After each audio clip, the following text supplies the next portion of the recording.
I was one of the first people that told y'all that these Browns reporters was looking spooky about 12. Because when it come to 12, you know, bruh, you got to keep it all the way 100. You can't be wishy-washy. You can't be doing none of the fugazi stuff these Cleveland Browns reporters been doing. I've been telling y'all from Jump Street, they've been looking spooky. It all been looking a little odd, the things that they have been doing. Now, with that being said, this right here is making headlines, bro.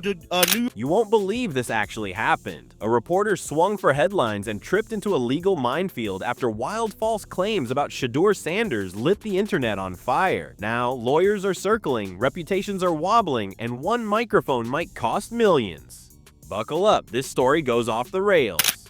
Every instance since he's been the starter, he's been put in a position in front of the microphone where he's either asked point blank something to contradict his coach's beliefs in him, or play calls, or set up to help him succeed.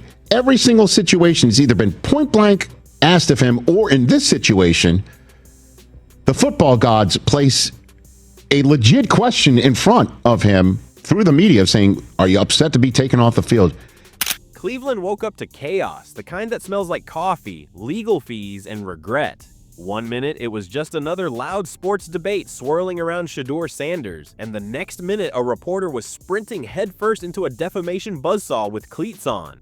I refuse to sit back and go back and forth with you about the propaganda, because every second I take that takes about propaganda, it lessens my impact on what I'm talking about, what happened on the football field. Every second that I take to do these culture wars back and forth about what Shedeur is and ain't, it takes away from the meaning of what football is. And that means that what's happening on that football field. So if it's anything that could come from this is... The internet didn't blink. It simply leaned back, opened the popcorn, and watched a career attempt a backflip over a stack of legal documents. It all started with a harassing message that landed in a reporter's inbox, allegedly tied to the family of a well-known Browns media figure.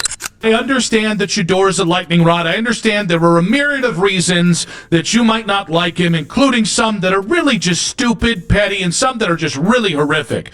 But if you can't get excited by what you saw yesterday, I think you just might not be, I don't know, liking football anymore. So the only part that did make me mad was the idea that, and obviously we'll touch on this a little bit later on, but the idea that, this ended any conversation about whether or not the Browns can evaluate quarterbacks when you think Dylan Gabriel was anything close to that guy.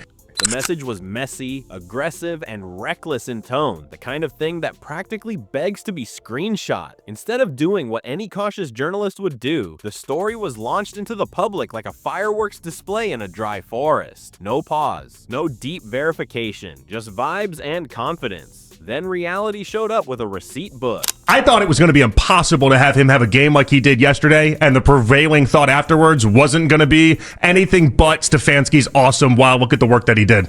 Yep. I didn't know that we could have this type of moment. And because because we've been talking about it for months, what was going to make me the most angry through all of this was them trying to take credit for Shedeur being good at football. He's always been good at football, okay? There's nothing Stefanski did in 3 weeks that made the light bulb go on, okay? And I was getting ready to be angry about it all, but the way yesterday went down, that's not the conversation at all. The reporter named the source as a relative of Hosseina Anderson, tying her directly to the message in public. The problem was simple and devastating. The relative didn't exist, not in spirit, not on paper, not on planet Earth. Anderson shut it down with the efficiency of a fire extinguisher in a candle factory. No sister, no involvement, no truth to the claim. And just like that, the loud allegation went from headline to liability.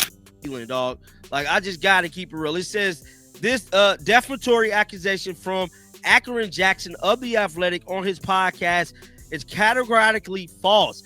I do not have a sister named Sheila Anderson, nor do I have a sister who reads any form or fashion. I listened to the reported podcast, and I can't believe that Jackson would so recklessly share that story on his platform without checking with me first and verify this false claim.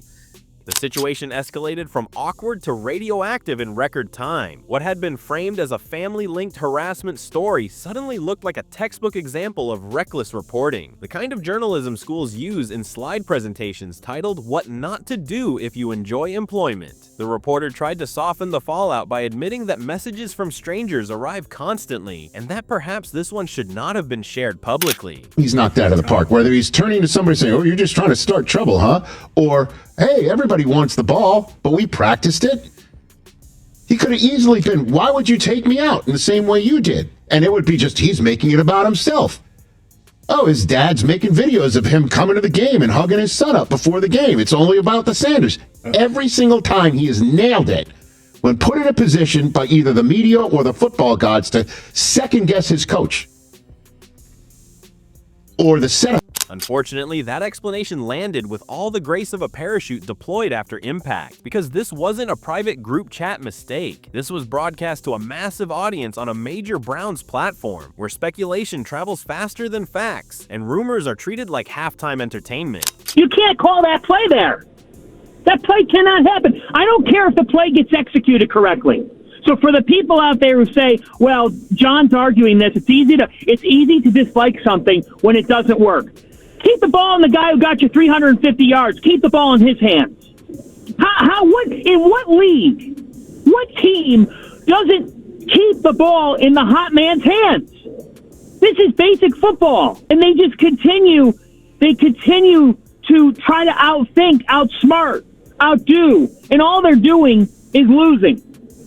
And here's where it gets messier. This entire blowup sits right on top of the already sensitive coverage surrounding Shedeur Sanders, a player who somehow manages to be both a quarterback and a lightning rod. Every performance is magnified, every mistake is amplified, and now, thanks to this media implosion, every narrative is under a microscope coated in suspicion. The irony is thick. But it also makes it just so obvious and so clear that the discussion the entire time was just fraught with all sorts of problems. And clearly, if it was a misevaluation, call it what it was. But then they don't know how to evaluate. And on top of it, I can't believe so many people fell for that line of thinking and just took what they spoon-fed them and just acted as if that was what was obviously happening with the idea. It doesn't sound like you're talking about fans, by the way. It sounds like you're talking maybe more in a professional sense. So many people in this instance. The same media voices that demand accountability on the field suddenly looked very uncomfortable with accountability off it. The credibility hit wasn't subtle. It landed like a sack on 4th and long. Fans who trusted that platform suddenly had to question whether breaking news meant confirmed news or just emotionally sponsored storytelling. Because when someone publicly accuses you of family-linked harassment and you prove the family member does not exist, the courts start paying attention. I don't care what somebody saying that really at the end of the day don't even have the credentials to be talking about that.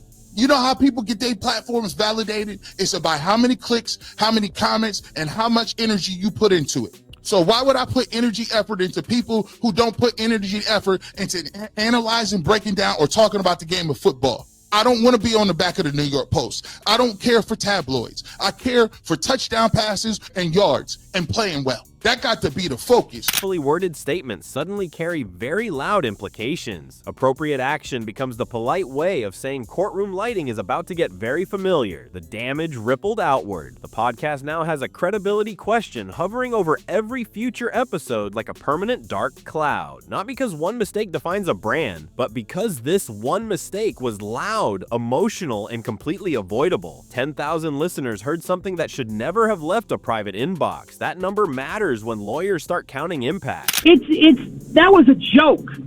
How can you watch that type of performance from your quarterback and then sit him down in that moment? You know, that was the most maddening moment of this season. You cannot do that, Nick and JP. Not when he's had that type of game. I just don't understand how he could play that well and then you say, you know what, we're going to try a trick play here. Meanwhile, the broader debate around Shedeur got dragged right back into the mud. Supporters saw the incident as proof that the media had been hunting narratives instead of hunting facts. Critics saw the entire situation as another example of how chaotic sports media has become in the race for engagement. Either way, the trust meter took another hit. What makes this all sting even more is how avoidable it was. One verification step, one phone call, one pause before pressing publish. Let me just say that performance that Shedeur Sanders put on against the Titans, I think that started to turn the tide within the organization. And if he really can prove that he is this gamer and he is this playmaker, then maybe they don't need to draft that quarterback. He's got 4 more chances to show that he is the guy. And, I was very impressed with that game. I just thought that he did so many things. One of the other things, in addition to the elusiveness, is that when he does have a big, bad, scary defender bearing down on him, he just can calmly stand there in the face of that pressure most of the time and calmly deliver the football. That's all it would have taken to prevent a saga that now includes public denials, potential lawsuits, and a reputation doing damage control in real time. So what really happens next when rumors hit the courtroom instead of the timeline? Do the facts finally get loud? Drop your take in the comments, smash that like button, and subscribe for the next wild twist in this Shedeur saga.